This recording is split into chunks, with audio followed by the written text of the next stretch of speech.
दोस्तों नमस्कार। अभिजीत बैनर्जी, अरुंधति भट्टाचार्य जो कि एसबीआई बैंक के एक्स चेयरमैन हैं, उन्होंने कहा कि इस समय पे सरकार को चाहिए कि रिजर्व बैंक से पैसे प्रिंट करवाए और लोगों में बंटवाए। तो ये एक स्टेटमेंट है जिसको लेके काफ़ी डिबेट चल रहा है और काफ़ी लोग इसको सही और काफ़ी लोग इसको गलत मतलब एक तरीके से क्रिटिसाइज़ करने में हर कोई जुड़ा हुआ है। तो आज हम हमारी वीडियो में संपूर्ण तरीके से ये देखेंगे कि करेंसी प्रिंट करने से क्या होता है और सच में ये काफ़ी स्वीट प्रपोजल लगता है कि जब मशीन हमारे खुद के पास है तो क्यों ना करेंसी को प्रिंट करके सभी लोगों में डिस्ट्रीब्यूट कर दिया जाए ताकि देश में कोई भी गरीब ना रहे। अगर ये स्टेटमेंट गलत है तो किस तरीके से गलत है और इस स्टेटमेंट सही है तो किस तरीके से सही है और इस स्टेटमेंट के पीछे वाकई में क्या रीज़न है, आइए इस वीडियो में जानते हैं। सबसे पहले हम ये समझ लेते हैं करेंसी जो फिजिकली मनी होता है, जो कागज का टुकड़ा होता है, वो क्या होता है। देखिए, पैसे की अहमियत को समझने के लिए हमको थोड़ा सा पुराने टाइम में जाना होगा जब एक चीज के बदले दूसरा चीज दिया जाता था। यानी समझ लीजिए 5 लकड़ी के टुकड़े के लिए एक कोयले का टुकड़ा दिया जाता था। मतलब 5 जो लकड़ी का टुकड़ा है उसका समान एक जो कोयले का टुकड़ा है वो होता था। एक्चुअली में तो यहाँ पे क्या हुआ, 5 जो लकड़ी का टुकड़ा है उसको एक कोयले का टुकड़ा बैलेंस कर रहा था। अगर इस चीज में भी आप थोड़ा सा कंफ्यूज हो रहे हो तो ये समझ लो 1 किलो का जो एक बट्टा होता है वो एक साइड पे रखा हुआ है और 1 किलो का चावल एक साइड पे रखा हुआ है, दोनों एक दूसरे को बैलेंस कर रहे हैं। तो पैसा और प्रोडक्ट दोनों सिमिलर चीज है। एक कंट्री में जितना ज्यादा प्रोडक्ट होता है, जितना ज्यादा गुड्स होता है, उस कंट्री का वेल्थ, उस कंट्री का जो मतलब कह सकते हैं मनी पावर उतना ही होता है। यानी एक कंट्री कितना अमीर है कितना गरीब है वो तय करता है उसका गुड्स। जिसके पास जितना ज्यादा चीज है उसके पास उतना ज्यादा पैसा है। पैसा कुछ नहीं, बस आपके पास जो चीजें हैं जो आप किसी और को दे सकते हैं, बेच सकते हैं, खा सकते हैं, इस्तेमाल कर सकते हैं, उसी का एक कागज का रूप होता है पैसा। यानी जिसके पास जितना ज्यादा गुड्स होगा, जिसके पास जितना ज्यादा चीज होगा, उसके पास उतना ज्यादा पैसा होगा। अब हमने तो ये समझ लिया कि पैसे एक्चुअली में होते क्या है और किस तरीके से एक देश में पैसा रहते हैं। अब यहाँ पे हम समझते हैं कि करेंसी प्रिंट करने से क्या होता है। देखिए, आप मान लीजिए एक देश में कुल तकरीबन मिला के 1 क्विंटल या 10 क्विंटल चावल जो भी है वो उगाता है और उसी से वो खुद का गुजारा कर लेता है। अब वो जो 10 क्विंटल चावल है यानी वो एक चीज है, एक प्रोडक्ट है, उसका वैल्यू है तकरीबन तकरीबन 1,000 रुपए। तो ऐसे में आपने कुछ और एक्स्ट्रा नोट प्रिंट कर दिए और सभी में इक्वली बांट दिए। समझ लीजिए वहां पे 10 लोग थे जो 1,000 रुपए लगा के उस चावल को खरीदते थे। अब उनके पास इतना पैसा हो गया है कि उनकी कुल जो वर्थ है वो 10,000 की हो गई है। यानी एक एक इंसान के पास एक एक हजार। तो एक एक इंसान चाहे तो 1,000 देके वो जो 10 क्विंटल चावल है वो खुद ही खरीद सकता है ना। तो यहाँ पे क्या होगा, यहाँ पे जो रिसोर्सेज है वो लिमिटेड है। तो उस टाइम पे वो जो रिसोर्स है उसका भी प्राइसिंग हाई हो जाएगा। जो पहले 1,000 रुपए में मिल रहा था वही 10,000 रुपए में मिलेगा। इस तरीके से क्या होगा, बैलेंस हो जाएगा। पैसा और जो गुड्स है उसके बीच की जो डिफरेंसेस है वो बैलेंस हो जाएगा। हमेशा ऐसा ही होता आया है। इसकी वजह से जो चीज पहले 1,000 में मिलती थी वो 10,000 में मिलेगा। यानी फिजिकली आपकी जो मनी है उसकी जो वैल्यू है वो गिर गई, ना कि उठ गया।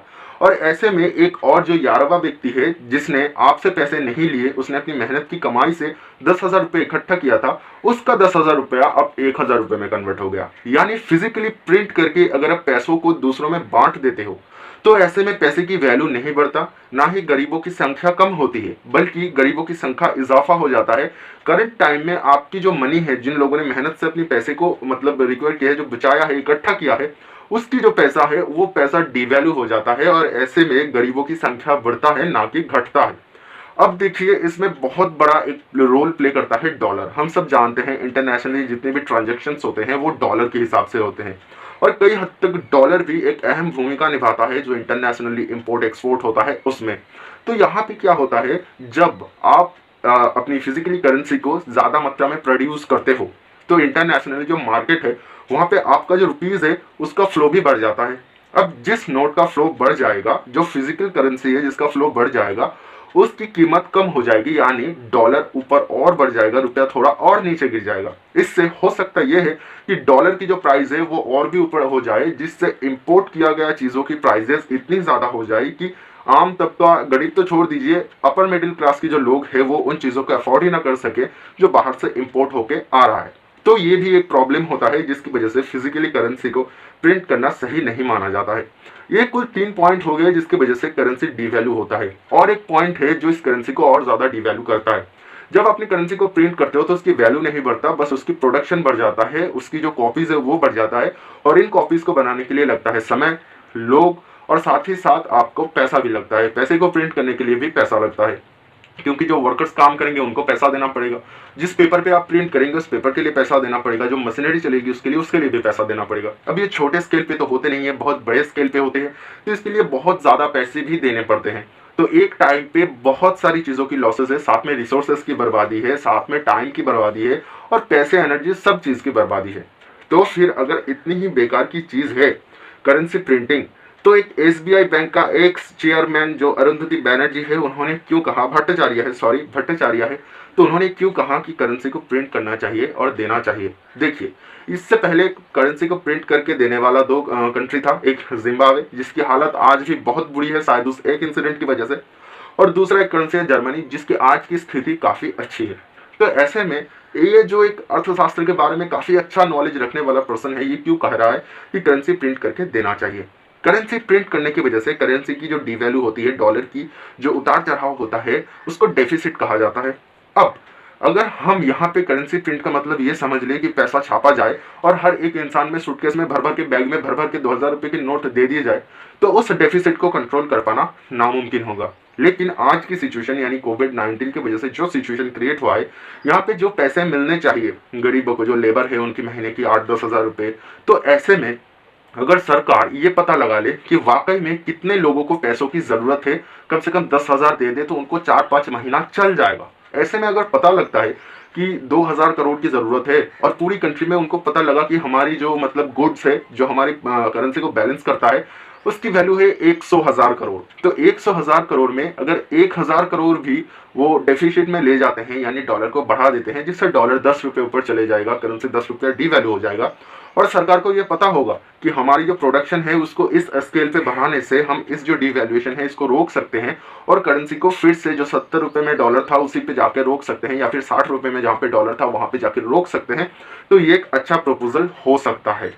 और यहाँ पे एक और चीज़ काम करता है, जब भी कोई भी देश संकट में होता है तो वो बहुत बड़ी बड़ी संस्थाओं से लोन लेता है, जो कि वर्ल्ड वाइड लोन को प्रोवाइड करवाता है कंट्रीज़ की जो डेवलपमेंट है उसमें मदद करने के लिए।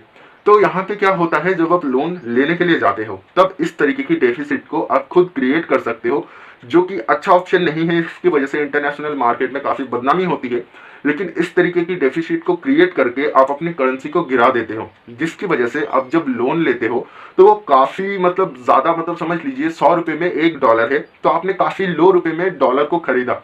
अब जब चुकाने की बात आई तो उस डेफिसिट को आप कंट्रोल करके डॉलर को नीचे गिरा दो, जिससे डॉलर की कीमत रुपए में गिर जाएगी। फिर जब आप उसकी पेमेंट करते हो तो यहाँ पे काफ़ी आपको सुइटेबल एक ऑप्शन मिलता है। जब करेंसी को आप ट्रांसफ़र करते हो तो फिजिकली जो करेंसी आप डॉलर से इंडियन करेंसी में ट्रांसफ़र किए थे वो आपको काफ़ी ज़्यादा मिला था। अब जो पैसे आप उनको चुकता करने वाले हो डॉलर में वो सेम ही होंगे, लेकिन इंडियन करेंसी में वो काफ़ी कम होंगे। तो इस तरीके से डेफिसिट को क्रिएट करके लोन लेके भी डेवलपमेंट को किया जा सकता है।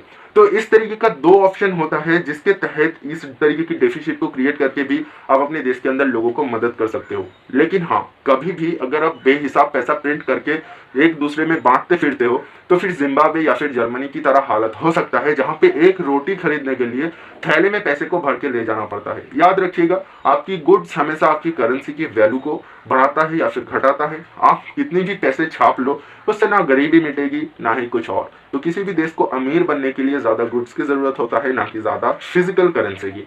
उम्मीद करूंगा इससे सहज तरीके से आपको किसी ने नहीं समझाया होगा कि करेंसी प्रिंटिंग क्यों गलत है, क्यों सही है, और कौन से मायने में करेंसी प्रिंटिंग एक अच्छा ऑप्शन हो सकता है। तो आज की वीडियो के लिए इतना ही। हम मिलेंगे एक और नया वीडियो के साथ।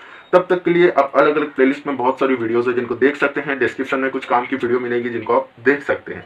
जाने से पहले एक लाइक कीजिएगा, साथ में चैनल को सब्सक्राइब भी कीजिएगा, और दोस्तों के साथ बांट दो यार, जिंदगी में क्या ही रखा है। अलविदा।